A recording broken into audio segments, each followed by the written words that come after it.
साहेब जय महाराष्ट्र. जय महाराष्ट्र. आज तुम्ही मला वेळ दिलात. सगळ्यात पहिला साहेब प्रश्न असेल, आज तुम्ही निवडणुकीसाठी उमेदवारी तुम्हाला मिळाली आणि ज्या प्रकारे तुम्ही 10-15 वर्ष मागची काम करताय प्रतिमे खरंच विकासावरती मला असं वाटतंय अनेक मी सगळे उमेदवार पाहिले पण विकासावरती छाती टोकपणे बोलणारे पहिल्यांदा मला असं वाटतं तुम्हीच असाल.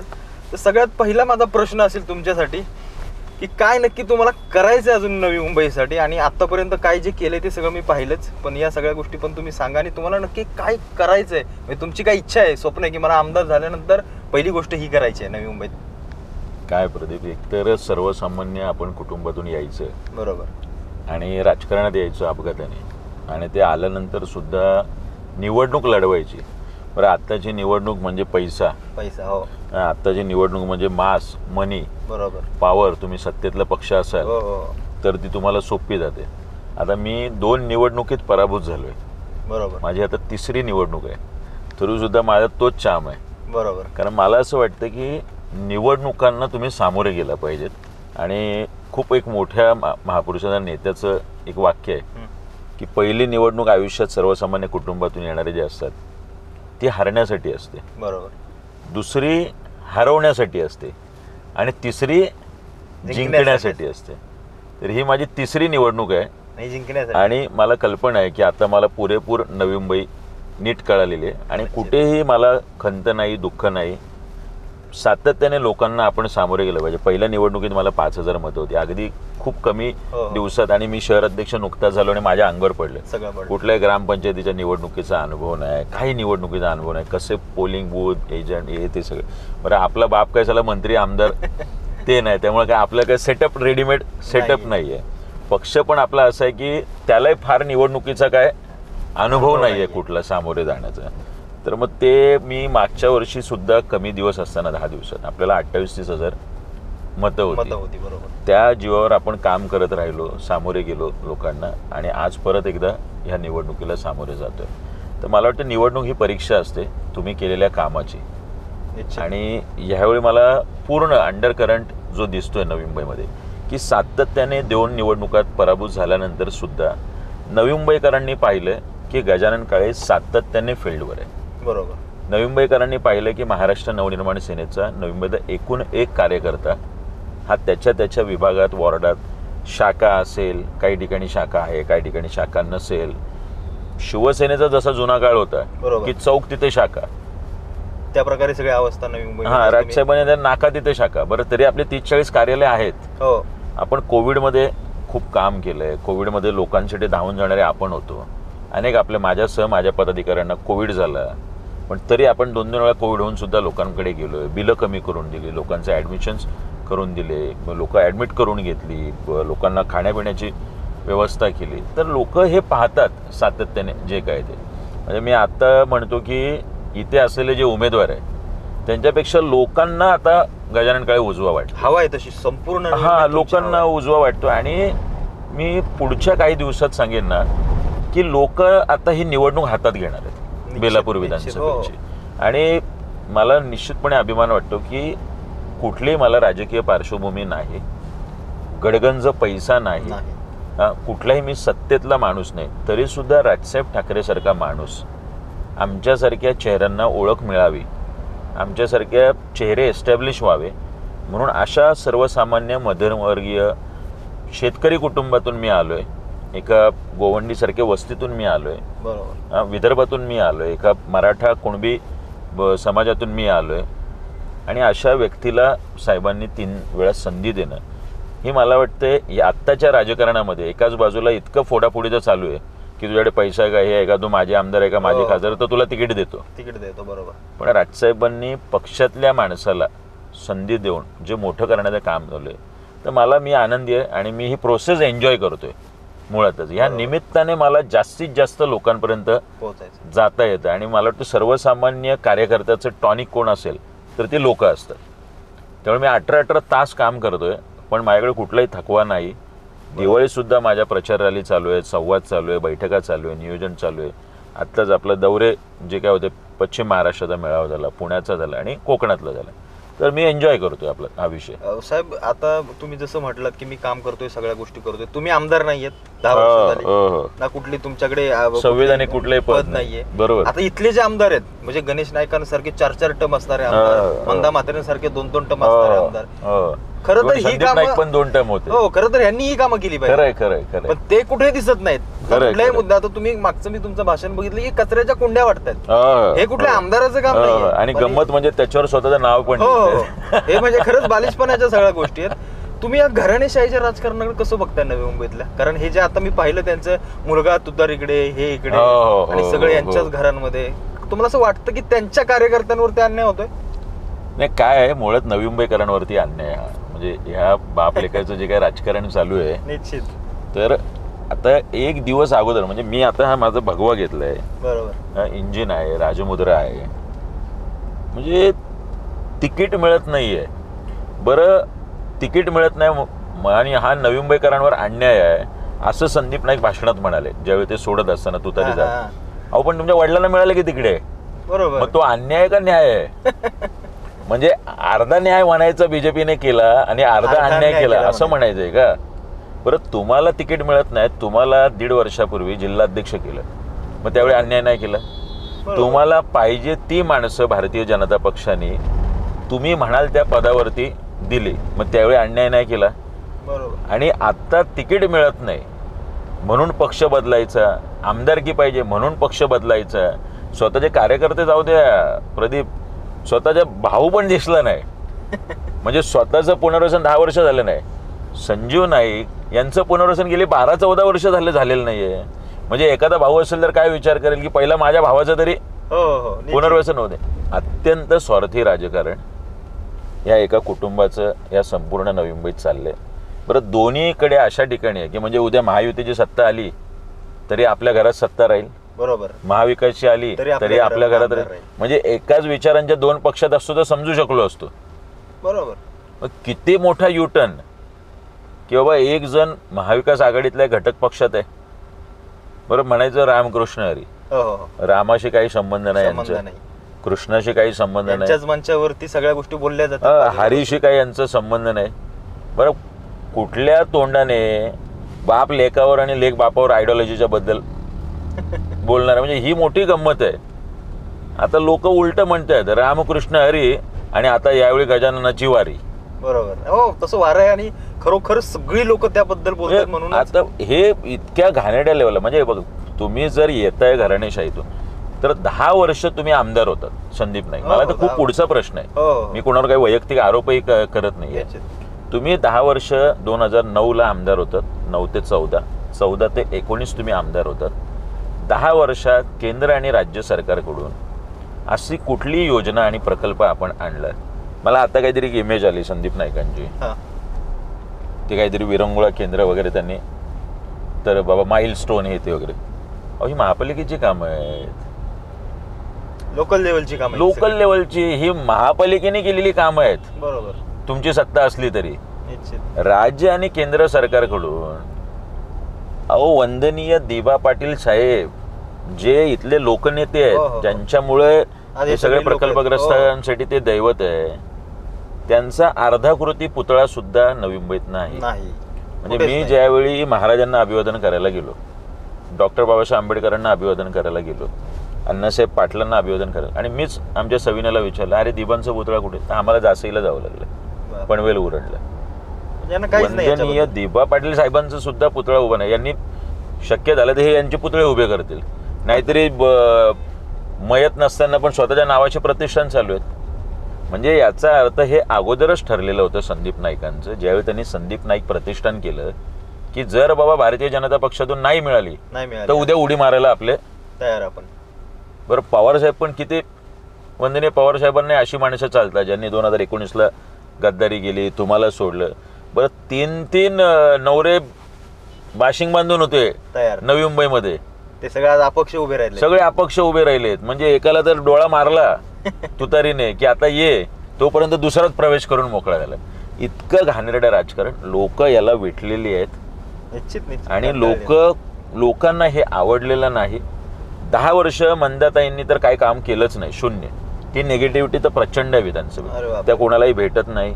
कोणाशी बोलताना कशा भाषेत बोलतात याचे व्हिडिओ क्लिप आहे.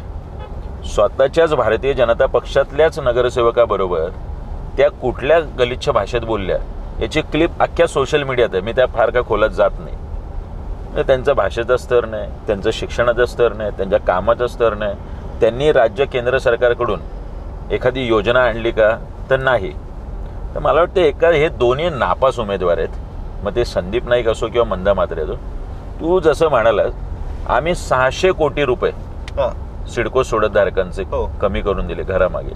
माझ्याकडे कुठलंही संविधानिक पद नाही. बरोबर. 1.5 वर्ष मी सातत्याने लढत दिला. एका घरामागे 6 ते 7 लाख रुपये होते. ती सगळी माणसं इथे नवी मुंबईमध्ये या विधानसभेत राहायला. निश्चित. आणि सगळी गोरगरीब. सगळे गोरगरीब आहे, सगळे सर्वसामान्य आहे. सिडको- म्हणजे आम्ही सिडकोकडून 600 कोटी. सिडको ही लेना बँक आहे, वो देना बँक नाही आहे.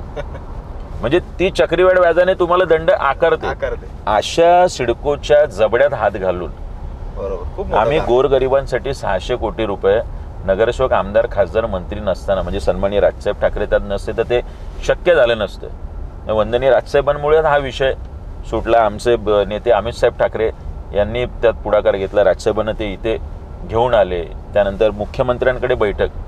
तर मला वाटतं एवढा मोठा विषय आम्ही सोडवलाय. 8,000 कुटुंब, बरोबर. एवढ्या सगळी मराठी गोरगरीब सगळी. म्हणजे काल परवा तर मला कळलं की एक युपीतला माणूस आहे, त्यालाही घर लागलं होतं सिडकोमध्ये. आता ते पिढ्यानपिढ्या इथे राहतात, त्याचं डोमिसाईल सर्टिफिकेट असेल. तर मला एक मेसेंजरवर मेसेज आला, काहीतरी सोनकर का काहीतरी होतं, शर्मा वगैरे, राहुल म्हणून असं. तर म्हणे मला, मैं यूपी से बिलोंग करता हूँ और मेरा वोट सिर्फ और सिर्फ गजानन काले साहब को ही जाएगा बेलापुर विधानसभा में. आणि त्या खाली लिहिलं होतं की उनके कारण मेरे 6 लाख रुपए घर कीमत कम हुई और 2.5 लाख रुपये स्टॅम्प ड्युटी का बच गया. मतलब 8.5 लाख रुपयाचं लोकांना आपल्यामुळे. म्हणजे युपीच्या माणसाला कळतं, आपल्या मराठी माणसांनी याची जाण आणि भान ठेवलं पाहिजे. शिवाय आपण कंत्राटी कामगार 1.5-2 वर्षापूर्वी जे काही 6,500 कंत्राटी कामगार आहेत, यांचं किमान वेतनातल्या फरकाची रक्कम होती 135 करोड रुपये. ती 135 करोड रुपये आपण 2-2 वर्ष लढा देऊन, पहिल्या मोर्चाला संदीप देशपांडे आम्ही स्वतः होतो, त्यावेळी 45 कोटी रुपयाची रक्कम मिळाली. दुसऱ्या मोर्चाला, कारण ती मोठी रक्कम होती 90 कोटीची, अमित साहेब ठाकरे स्वतः 2 ते 3 किलोमीटर उन्हात चालत आले. 2020-22चा किस्सा आहे. आणि त्याच्यानंतर ते 90 कोटी, असे 135 करोड रुपये आपल्यामुळे मिळाले. आपल्याकडे कुठलंही हे नाहीये. सत्तेत नाही तोही काम करतोय. सत्तेतले फक्त बसले त्याच्यात. 600 कोटीचे आपण घोटाळे ऐकलेले आहेत. 600 कोटी कुठल्या तरी राजकीय नेत्यामुळे सर्वसामान्य गोरगरिबाचे वाचले. असं आता गेल्या 10 वर्षात उदाहरण नाही. कामगारांचे 135 करोड वाचले. हा सायन पनवेल हायवे जो मृत्यूचा सापळा झाला होता, बरोबर, एका कॉन्स्टेबलचा मृत्यू झाला आपल्या पोलीस बांधवाचा. आम्ही आंदोलन केलं, आम्ही हिंसक झालो त्या विषयामध्ये. आपल्यामुळे 46 कोटी रुपये मंजूर झाले आणि ते सिमेंट कॉन्क्रिटीकरण 80% झालं. आता फक्त 22% त्याच्यात खड्डे असतील, ज्याचा आपण पाठपुरावा करतो. विष्णुदास भावे नाट्यगृह, जे आपल्या अगोदर खूप ऑडिटोरियम अत्यंत वाईट अवस्थेत होतं. मी दिनेश वाघमारे साहेब आयुक्त होते, विनंती केली, ते आले, त्यांनी दौरा केला, 16 कोटी रुपये त्याला मंजूर करून. महागाई इतक्या टिपेला असताना आपण 67 कोटीची डाळ ब्लॅकमधली पकडून दिली. म्हणजे हे आकडे जरी केलं तर 800,000 कोटी रुपये सहज होतात. कुठलंही संविधानिक पद नसताना ज्यांच्याकडे 10-10, 20-20 वर्ष आमदारक्या, खासदारक्या, नगरसेवक पद, ते काहीच करत नाही. म्हणजे हे तर मी तुला सांगितलं, आंदोलनाचे कार्यक्रम तर आपण शेकडो घेतलेत लोकांच्या याचे, शेकडो कार्यक्रम. म्हणजे शिवगारज स्पर्धा घे, शिवनेरीला घेऊन जा, इतकं काम केलेलं आहे की लोक आता तुलना करतायत. बरोबर. आणि सगळ्यात महत्वाचा साहेब विषय की आता टोल मुक्ती केली. हो, वाशीने, तो तर मोठी गोष्ट खूप. याच्याबद्दल तुम्हाला असं वाटत नाही का की हे लोक नको त्या वेळेला आयत्या वेळेवर सगळ्या पिठावर रेगोट्या वरतात हे बाकीचे? म्हणजे जे काम मनसेंनी इतकी वर्ष केलं टोलची, कारण तुम्ही अनेकदा मला केसेस वगैरे, काय वाटतं याच्याबद्दल? हे थोडंसं हास्यास्पद वाटत नाही का तुमच्या एखाद्या पक्षाच्या? असं असतं की आता मला राजसाहेबांनी खूप आम्हाला एक वाक्य सांगतात साहेब की आत्ताचा जमाना बाप दाखव नाही तर श्राद्ध घाला, असे सगळे तरुण मंडळी आहे तुम्ही सगळे. हो. आणि यांनी श्रेय घ्यायचा किती प्रयत्न करू, लोकांना मनोमन माहिती आहे. म्हणजे ज्यावेळी आम्ही तो निर्णय आला, माझं आंदोलन चालू होतं वाशी हा, चौकात, हा. आणि मी सगळ्या माझ्या सहकाऱ्यांना घेऊन वाशी टोलला गेलो. तर लोकांना पिढे देतानाच लोक बोलले राजसाहेब ठाकरे जी को धन्यवाद बोलली. हिंदी भाषिक पण बोलत होते आणि राजसाहेबांचे आभार. म्हणजे सर्वसामान्य नवी मुंबईकर, महाराष्ट्रातली जनता, ही जे 5 टोल नाके जे अत्यंत काय म्हणतात त्याला जाचक्कर होतात, हो, हो. या 5 टोल नाक्यावर सगळ्यात जास्त टोल इथे आणि पुणे एक्सप्रेसला आहे, जो पुणे एक्सप्रेस बंद व्हायला पाहिजे, मुळात अजून झालेलं नाही आहे. 10 वर्ष महाराष्ट्रात एक नेता सातत्याने कुठला तरी प्रश्न लावून लावून धरतो. करतोय. ही गिनीज बुक वर्ल्ड रेकॉर्डमध्ये नोंद होण्यासारखी गोष्ट आहे. सातत्याने 2-2 वेळा आम्ही सर्वेक्षण केले. 15 दिवस त्या सगळे डास सावत असताना, सगळी धूळ धूर आमच्या तोंडात जात असताना खुर्च्या टाकून आम्ही ह्या वाशी आणि ऐरोली टोलला बसलो होतो. त्या सर्वेक्षणाचे सगळे अहवाल आम्ही सरकारला दिले, सन्माननीय राजसाहेबांनी दिले, कोर्टात याचिका. आत्ताही आम्ही CCTV लावून आमच्या ऑफिसमध्ये 24 तास आमच्या शिफ्ट लावल्या होत्या मॉनिटरिंग करायला. 8-8 कॅमेरे लावले होते, सगळे 8-8, 12-12 कॅमेरे प्रत्येक लेनवर, आणि 24 तास त्याचं मॉनिटरिंग चालत होतं. 15 दिवस सलग मनसेचे सहकारी जे आम्हाला आपल्याला बोलतात ना की आम्हाला आपल्याला बुद्धीपासून हातपासून सगळी कामं येतात. आपण राजसाहेबांचे सैनिक आहे, ज्याला महाराष्ट्र कला, क्रीडा, साहित्य, संस्कृती, चित्रपट, सिनेमा, नाटक सगळं कळतं, शासनाचे सगळे निर्णय कळतात आणि शासनाला वाकवायचं कसं ते पण कळतं. हे सगळं आपण केलं आणि मग राजसाहेबांच्या मागणीनंतर, आंदोलनानंतर आज 10 वर्षांनी त्याला यश येताना दिसतंय. आणि ही चांगली गोष्ट आहे की जे सातत्याने म्हणत होते ना की काय टोल नाक्याचं काय झालं, आंदोलनाचं काय झालं. मला प्रमोद महाजन साहेबांचं एक वाक्य आठवतं. प्रमोद महाजन साहेब म्हणायचे, आम्ही विरोधक आहोत ना, तर आम्ही सरकारच्या चुकीच्या गोष्टीला विरोध करणे एवढंच आमच्या हातात असतं. एखादा प्रश्न सोडवणे हे आमच्या हातात नसतं, कारण बाबू जो असतो तो सरकारचं जास्त ऐकत असतो. तरीसुद्धा विरोधी पक्ष म्हणून आपला जीव एवढा, आपला एक आमदार, पण तरीसुद्धा टोलनाक्याचा विषय सुटणं असेल, अनेक ठिकाणी मराठी माणसाला आजही आधार वाटतो तो राजसाहेब ठाकरे या नावाचा. कोविडमध्ये मंदिरं कोणामुळे उघडली गेली, राजसाहेब ठाकरे या माणसामुळे. वाचनालय कोणामुळे उघडलं गेलं, राजसाहेब ठाकरे ह्या माणसामुळे. जिम कोणामुळे उघडल्या गेल्या, राजसाहेब ठाकरे या माणसामुळे. म्हणजे पॅरलल सरकार म्हणून राजसाहेब ठाकरेंनी कोविडमध्ये रोज काम केलं. आणि आपण तर गंमत म्हणजे इथे जे शासन निर्णय होता, बिलाचं ऑडिट करायला लावलं आणि 10 करोड आपण रिलायन्स असतील, अपोलो असतील, नवी मुंबईकरांचे परत करायला लावले या सगळ्या विषयात. म्हणजे बिलांचं ऑडिट करून पैसे दिलेली नवी मुंबई महानगरपालिका पहिली महानगरपालिका. आणि त्यावेळी संदीप नाईक कुठे होते, त्यावेळी मंदा म्हात्रे कुठे होत्या. म्हणजे आता मंदा म्हात्रे श्रेय घेतात टोल नाका. अहो तुम्ही टोल नाक्यावर एकदा तरी गेलात. यांच्यावर डास मारल्याची केस नाही रे यांच्या आंदोलनाची. म्हणजे प्रकल्पग्रस्तांची घरं हे नियमित होत नाहीत 25-25 वर्ष त्यांची सत्ता असून 12.5% भूखंडाचा मोबदला मिळत नाही. BMTCच्या कामगारांचं काय भलं होत नाही. मग तुम्ही प्रकल्पग्रस्त म्हणून काय केलं. अहो शासन निर्णय कळत नाही यांना. त्या शासन निर्णयावर मी बोललो की मालकी हक्क असायला पाहिजे, क्लस्टर तुम्ही राबवू नका, इथल्या सगळ्या प्रकल्पग्रस्तांचा विरोध आहे. आणि आज मी फॉर्म भरत असताना महाराष्ट्रातला, देशातला मी एकमेव उमेदवार आहे ज्याने 500 रुपयाच्या बॉन्ड पेपरवर लिहून दिलंय की मला काय करायचं, मी काय करणार आहे, की जर मी ह्या गोष्टी केल्या नाहीत, प्रकल्पग्रस्तांची घरं नियमित झाली नाहीत, मी आमदार झालो आणि 12.5%चा भूखंडाचा मोबदला मिळाला नाही, नवी मुंबईकरांची LIGची घरं नियमित झाली नाही, शाळांची फी कमी झाली नाही, खाजगी हॉस्पिटलचं दरपत्रक नसेल, आपल्या मुलांना रोजगार मिळाला नाही, तर नवी मुंबईकरांनी माझ्यावर 420चा गुन्हा दाखल करा. ही हिंमत मी का करू शकतो, कारण मला माहिती आहे की नेमका प्रश्न आहे तर तो सोडवायचा कसं. प्रॉब्लेम असा आहे की मंदाताई म्हात्रे यांना साधं Navi Mumbai corporation, Navi Mumbai municipal corporation हे मराठी, हिंदी, इंग्रजीत लिहिता येत नाही हो. आणि बेलापूर विधानसभा इतका सुशिक्षितांचं आहे, सगळे एज्युकेटेड, लिटरसी आहे इथे मोठ्या प्रमाणात 50-60-70%. 60-70% लोक इकडे मुंबईतून आली, ठाण्यातून आली, विविध राज्यातून लोक इथे राहायला येत आहेत आणि तरी सुद्धा मंदाताई सांगतात की मी अमुक केलं आणि 2,000 कोटीचे. कुठे 2,000 कोटीची कामं? अहो तुम्ही संडासाची कामं केलीत, तुम्ही गार्डनचं सुशोभीकरण केलंय, तुम्ही रस्त्याचं कुठलं तरी छोटं, ही नगरसेवकाची कामं आहे. बरोबर. संदीप नाईक आणि मंदाताईंचा गोंधळच आहे की यांना नगरसेवकाची कामं कुठली आणि विधानसभेच्या आमदाराची कुठली हे कळत नाही. त्यामुळे बेसिक आता आपण इथे आता वाशीपर्यंत आलोय, आपण इथे तुर्ब्याला 4 एकरची एसटी डेपोसाठी जागा आहे. मागे मी तुम्ही तू पण व्हिडिओ त्याला हे केलं होतं. नवी मुंबई पहिलं शहर आहे म्हणजे बाजूला लागून असलेल्या पनवेलमध्ये एसटी डेपो आहे. एसटी डेपो हो. पण आपल्याकडे नवी मुंबई शहरामध्ये एसटी डेपो नाही. अशीच लोक रस्त्यावर उभी राहतात. लोक वाशी प्लाझाच्या समोर राहतात, आपली लहान मुलं घेऊन, आपल्या आई वडिलांना घेऊन, आपल्या बायका पोरांना घेऊन.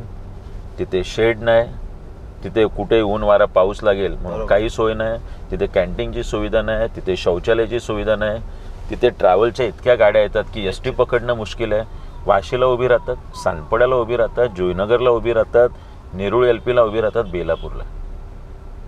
बरं, एस टी महामंडळाला जर सिडकोने जागा दिलेली आहे 4-5 एकरची, तर आमदाराने फक्त मागणी करणं आहे की एस टी महामंडळाने ताबडतोब तिथे हे करावं. आणि आमदार जर तिथे आंदोलनाला उपोषणाला बसला तर काय एस टी डेपो होणार नाही? व्हायलाच पाहिजे. इच्छाशक्ती नाही. अडचण अशी आहे की यांना माहिती आहे पैसे वाटायचे, लोक मतं देतात आणि मग ते निवडून आले की अजून पैसा कमवायचा. त्यामुळे लोकांच्या प्रश्नाशी यांना कुठलंही देणं घेणं नाही. आता MIDC मध्ये तुम्ही एक महत्वाचा विषय घेतला, 80% हो. मराठी मुलांचा, आपल्या स्थानिक मुलांचा. म्हणजे नवी मुंबई आपलं मोठं शहर आहे, अनेक महाराष्ट्राच्या कानाकोपऱ्यातून आपली गोरब सरी पोरं इथे येतात. पण हे आमदार असताना ह्यांचं अपयश आहे का? कारण हे देऊ नाही शकले स्थानिकांना, या सगळ्या गोष्टी मिळून नाही देऊ शकले. कारण हे होणं फार महत्वाचं होतं. आणि ज्या प्रकारे तुम्ही विषय उचललात, अनेक तरुण पोरं सांगतात की आम्हाला पुढचा आमदार गजानन साहेब पाहिजेत आणि हा विषय ते निश्चित लावून धरतील आणि तुम्हाला त्यातला अभ्यासही आहे. मग याचा अपयश नक्की कोणाचं आहे? यश पण आलंय त्याच्यात. म्हणजे आता विषय कसा आहे की हो, काहीतरी लिहून पण दिले. हो हो हो. आता मुळात इथल्या आमदारांना 1968चा राज्य सरकारचा असा शासन निर्णय आहे याची तरी कल्पना आहे की नाही माहित नाही मला. तो शासन निर्णय काय सांगतोय की तुमच्या इथे असणाऱ्या कंपन्यांमध्ये 80% तुम्ही नोकर भरती करत असताना स्थानिक मुलांची भरती केली पाहिजे. त्याच्या संदर्भात जेवढ्या काही कंपन्या, दुकानं, आस्थापना जिथे 25च्या वर कामगार आहेत त्यांनी राज्य शासनाकडे नोंदणी केली पाहिजे. आपल्या एकही कंपन्यांची नोंदणी नव्हती. ज्यावेळी आपण हा मुद्दा हातात घेतला 1700 कंपन्या रजिस्टर झाल्या. 1700 कंपन्या रजिस्टर झाल्या. इथे जर बेसिक जरी रोजगार पकडला तरी 1 ते 2 लाख रोजगार आज मनसेमुळे निर्माण होणार आहे. ज्यावेळी आपण आमदार पण नाही आहोत, आपण सत्तेत पण नाही आहोत. यांना हे प्रश्न का नाही धजावत आहे? कारण यांच्या घरात कोण बेरोजगार नाहीये. घरातल्या मुलाबाळांचे मोठी मोठी कंत्राटं चालू आहेत, बाजूच्या चमच्यांची मोठी मोठी कंत्राटं चालू आहेत. त्यामुळे नवी मुंबईतल्या घरामध्ये जी बेरोजगारी आहे, नवी मुंबईतली मुलं इथे शाळा करतात, कॉलेजेस करतात, इथे इंजिनिअरिंग करतात, मेडिकल करतात, आर्किटेक्ट, फार्मसी, मॅनेजमेंटचं करतात आणि कामावर जातात मुंबईत. दहीसरच्या एका टोकाला कामावर जाणार, हैदराबादला कामावर जाणारा पुण्यात जाणार. आणि इथे 4500 कंपन्या, राष्ट्रीय, आंतरराष्ट्रीय, बहुराष्ट्रीय सगळ्या कंपन्या आहेत. मग आमच्या मुलांना काम मिळावं म्हणून इथले आमदार का नाही प्रयत्न करत आहे? कारण त्यांना ते समजत नाहीये. यांना शासन निर्णय कशाशी खातात हे माहित नाहीये. म्हणजे आमच्या ताईंची तर गंमत आहे, त्यांच्याकडे कोणी काय घेऊन आलं तर त्या ठिकाणी हाऊसकीपिंगचं कंत्राट कोणाकडे, त्या ठिकाणी याचं कंत्राट कोणाकडे. आता हे काय, हे मला स्टोऱ्या आहेत अख्ख्या नवी मुंबईमध्ये. कोणी तिकडे काय गेलं तर फक्त यांचं एवढंच लेणं देणं असतं. स्वतःच्या 10 कंपन्या काढून ठेवल्यात आणि त्याच्या माध्यमातून फक्त इकडे स्वतःचा मलिदा कसा खाता येईल एवढेच प्रयत्न सुरू आहेत. त्यामुळे ना यांना नवी मुंबईत तरुणांचं पडलं, ना ज्येष्ठ नागरिकांचं पडलं, ना आमच्या महिलांचं पडलं. अहो, हे शिल्पकार सांगतात स्वतःला. नवी मुंबई महानगरपालिकेच्या हॉस्पिटलची दुर्दशा आहे. आणि मी सातत्याने माझ्या परिवर्तन यात्रेत हे बोलून दाखवलं. खाजगी हॉस्पिटल तर लांब ठेवू आपण, सध्याच्या घडीला मुद्दा. मी तो बोललोच आहे की त्याचं दरपत्रक असायला पाहिजे. वाशीच्या हॉस्पिटलला 2 वर्षाच्या बाळाला महानगरपालिकेच्या एक्सपायरी डेटचं औषध द्यायचा प्रयत्न झाला. बापरे. आता ती आई सतर्क राहिली, तिने पाहिलं, त्यामुळे तिने त्या मुलाला औषध दिलं नाही. त्यामुळे ते मूल वाचलं, नाही तर ते दगावलं असतं. सेम नेरूळच्या हॉस्पिटलला आम्ही स्वतः तात्काळ व्हिजिट दिली. त्याच्या 2 दिवस अगोदर मला फोन आला की मी साहेब शिंदे बोलतोय आणि मी इकडे महानगरपालिकेच्या हॉस्पिटलमध्ये आलो, तर मला 4,000ची औषधं बाहेरून घ्यायला सांगितलं. मी म्हटलं फोन द्या. त्यांनी काय दिलं नाही. नंतर त्याचं काम झालं, मला फोन आला, साहेब तुमचं नाव सांगितलं आणि 4,000ची औषधं मला फ्री दिली. मला तो प्रश्न सुटल्याचा नव्हता. माझ्या डोक्यात तिडीक काय गेले की याचा अर्थ हे अनेकांना रोज बाहेरून औषधं घ्यायला सांगतं. बरं, 0 प्रिस्क्रिप्शन धोरण आहे. आता हे 0 प्रिस्क्रिप्शन, हा प्रिस्क्रिप्शन शब्द मराठी आणि इंग्रजीत मंदाताई काही लिहू शकत नाही. त्यांना समजणारच नाही ते काय 0 प्रिस्क्रिप्शन विषय. इथून आपली गंमत आहे आपल्या स्थानिक आमदाराची, आणि ते आमदार भारतीय जनता पक्षाचे आहे, त्याच्यात मोठी अजून गंमत आहे. आता हे 0 प्रिस्क्रिप्शन म्हणजे 1 रुपयाचे औषध तुम्हाला बाहेरून घ्यायची गरज नाहीये. ज्यावेळी आम्ही परिवर्तन यात्रेत त्या हॉस्पिटलला भेट दिली, माझ्यासमोर 5-50 महिला, काही आमच्या मुस्लिम समाजातल्या होत्या, काही अजून सफाई कामगार होत्या, की दादा आम्हाला पण बाहेरून घ्यायला सांगितलं, भाई हम लोग को भी बाहेर से लेने के लिए बोला. मग मी त्या तिथल्या खिल्लारींना विचारलं, म्हटलं तुम्ही बोर्ड का नाही लावत? बरोबर. नाही साहेब, ते माझ्याकडे लोक आली तर मी मदत करतो. म्हटलं तुमच्याकडे येणार कोण? शाळेमध्ये आपण विद्यार्थी असताना काय मुख्याध्यापकच्या बोललो कॅबिनमध्ये जायची हिंमत होती का? तुम्ही एक लावून ठेवलं इकडे बोर्ड की बाबा इथून बाहेरून औषधं घ्यायची गरज नाहीये, तुम्हाला कोणी सांगितलं तर तक्रार करा. बरोबर. आज तिथे बोर्ड लागले. एक मुलगा पाय सुजला आणि माझ्याकडे आला, बोलत साहेब मला काय ते सोनोग्राफी मशीन बंद आहे 2 तास. ही अवस्था महानगरपालिकेच्या हॉस्पिटल.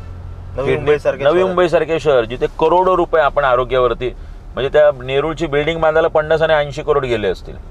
त्या बेलापूरची सेम.